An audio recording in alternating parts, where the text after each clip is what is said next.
بسم اللہ الرحمن الرحیم۔ Welcome back to everyone my YouTube channel. دیکھنے اور سننے والوں کو اور اپنا نواز کی طرف سے السلام علیکم۔ امید کرتا ہوں آپ سب خیریت سے ہوں گے۔ آج کی جو ویڈیو ہے جس پہ ریئیکٹ کریں گے اس ویڈیو کا ٹائٹل ہے کوئی قیامت نہیں آنی۔ یہ ویڈیو بھی بہت امپورٹنٹ ہے، اس کو بھی آخر تک ضرور دیکھیے گا۔ آئے چلتے ہیں ویڈیو کی طرف۔ قیامت کا دن کبھی نہیں آنے والا، کبھی نہیں آنے، بلکہ یہ تو قیامت ہی کو جھٹلاتی ہیں۔ اس دن انسان کہے گا کہ کہاں ہے بھاگنے کی جگہ۔ ایک مسلمان کے لیے جتنا اللہ اور اس کے رسولوں پر ایمان لانا ضروری ہے، اتنا ہی فرشتوں، قیامت اور موت کے بعد زندگی یعنی روز آخرت پر بھی ایمان لانا ضروری ہے، اور اس کا انکار بھی ایک شخص کو دین اسلام سے خارج کر دیتا ہے۔ قیامت یعنی اس مادی دنیا کی تباہی اور موت کے بعد انسانوں کا دوبارہ زندہ ہونا ایک ایسی اٹل حقیقت ہے جس کا کوئی بھی صاحب عقل شخص انکار نہیں کر سکتا، کیونکہ اسے روکنا انسانوں کے بس میں نہیں ہے، بالکل ایسے ہی جیسے موت انسانوں کے بس میں نہیں ہے۔ نہ کوئی اسے روک سکتا ہے اور نہ کوئی اس کا انکار کر سکتا ہے، مگر آج بھی کچھ ایسے غیر مسلم موجود ہیں جو کہ اس قیامت کا نہ صرف انکار کرتے ہیں بلکہ اس بات پر اعتراض کرتے ہیں کہ مرنے کے بعد جب ہماری ہڈیاں بالکل بوسیدہ ہو جائیں گی تو کس طرح سے یہ ممکن ہے کہ کوئی بھی خدا یا اللہ کی ذات انہیں دوبارہ سے ایک بار پھر سے اکٹھا کر کے ہمیں میدان محشر کے اندر اپنے سامنے اکٹھا کرے اور ہمارے ساتھ سزا و جزا کا معاملہ کرے۔ یہ تو بالکل ناممکن سی بات ہے، لیکن یہ کم عقل اس بات کو بھول جاتے ہیں کہ اسی اللہ نے انہیں دنیا کے اندر ایک بے جان پانی کے قطرے سے پیدا کیا، ان میں جان یعنی روح کو پھونکا اور اس کے بعد ان کے لیے موت رکھی۔ جو اللہ کی ذات ان کو پہلی مرتبہ پیدا کر سکتی ہے، اس کے لیے دوبارہ سے ان کو موت کے بعد زندہ کرنا کون سا مشکل کام ہے؟ اگر ہم انسان اپنی تاریخ کا مطالعہ کریں تو ہمیں اندازہ ہوگا کہ ہم انسان ہر لمحہ قیامت کے حالات کی طرف مسلسل بڑھ رہے ہیں، جیسے ایک بس اپنی منزل کی طرف مسلسل بڑھتی چلی جا رہی ہے، مگر کچھ مسافروں کو تو اس کا احساس ہے اور کچھ کو منزل پر پہنچ کر یعنی قیامت کے دن کو اپنے سامنے دیکھ کر اس کا احساس اور اس کا یقین ہوگا۔ انسانوں کی آبادی 1804 کے اندر 1 ارب تک پہنچنے کے اندر 2 لاکھ سال لگ گئے، لیکن اگلے 100 سال کے بعد یعنی 1927 کے اندر یہ ڈبل ہو گئی یعنی 2 بلین۔ اگلے 50 سال کے اندر یہ ڈبل ہو گئی یعنی 1974 کے اندر 4 بلین، اور آج ہم انسان 2023 کے اندر ڈبل یعنی 8 بلین کی آبادی کو کراس کر چکے ہیں۔ انسان مسلسل بڑھتے جا رہے ہیں اور جگہ مسلسل کم پڑ رہی ہے، وسائل دنیا کے اندر لمیٹڈ ہونے کی وجہ سے مسلسل کم ہو رہے ہیں۔ ہر روز 828 ملین لوگ یعنی دنیا کی آبادی کا 10% لوگ سڑکوں پر بھوکا سوتے ہیں۔ دنیا کی آبادی کا 30% صرف 2 وقت کا کھانا ہی کھا پاتی ہے۔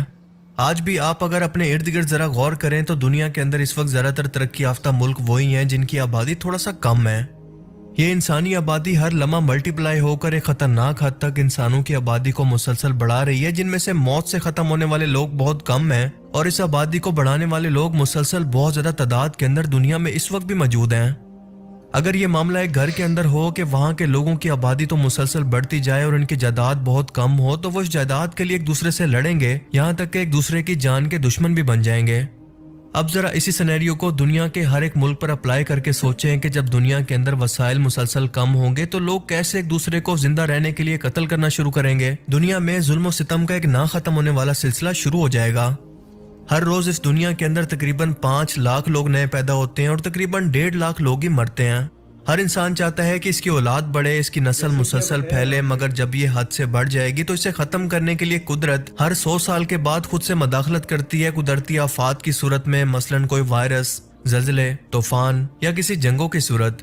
سائنس کو اب تک دنیا کے اندر 5 بڑی تباہیوں کے ثبوت مل چکے ہیں، جن میں سے کچھ کا ذکر تو قرآن کریم کے اندر بھی موجود ہے، جیسا کہ حضرت نوح علیہ السلام اور ان کی کشتی کا واقعہ، اور سائنس اسے ڈوین ایکسٹینشن کے نام سے جانتی ہے، جب سمندر کی سطح بڑھنے سے زندگی کا زمین پر تقریباً مکمل طور پر خاتمہ ہو گیا۔ کچھ تباہی زمین کے ٹیمپریچر کے بڑھنے یا کم ہونے سے ہوئی، مثال کے طور پر آئس ایج، جب بہت زیادہ برف کی وجہ سے دنیا کا ایک بڑا حصہ تباہی کا شکار ہو گیا، یا پھر آج سے تقریباً 6.5 کروڑ سال پہلے جب ایک بڑے اسٹرائیڈ نے زمین سے ٹکرا کر یہاں پر موجود تقریباً 75% زندہ آبادی کو مکمل طور پر ختم کر دیا۔ یہ زمین پر اب تک کی سب سے بڑی تباہی تھی، لیکن آج کے ٹائم کے اندر انسانوں کی بڑھتی ہوئی آبادی بالکل ایک ٹائم بوم کی طرح ہے، جو ظلم کے بڑھنے کے بعد دنیا اور اس کائنات کی تباہی سے شروع ہوگی، جسے مسلمان قیامت کے نام سے جانتے ہیں۔ اگر ہم ہماری اس کائنات کا مشاہدہ کریں اور اس دنیا کے اندر ہونے والے ہر ایک فزیکل فینومینا کو دیکھیں تو ہم ایک بات نوٹس کریں گے کہ یہاں پر ہر ایک چیز جو زندہ ہے آخر میں اسے بھی موت آتی ہے۔ کلی بن کر کھلنے والا ایک پھول آخرکار مرجھا کر بالکل فنا ہو جاتا ہے۔ ایک بیج سے شروعات کرنے والے درخت کی بھی آخرکار طبعی عمر پوری ہونے کے بعد وہ اس دنیا کو چھوڑ جاتا ہے۔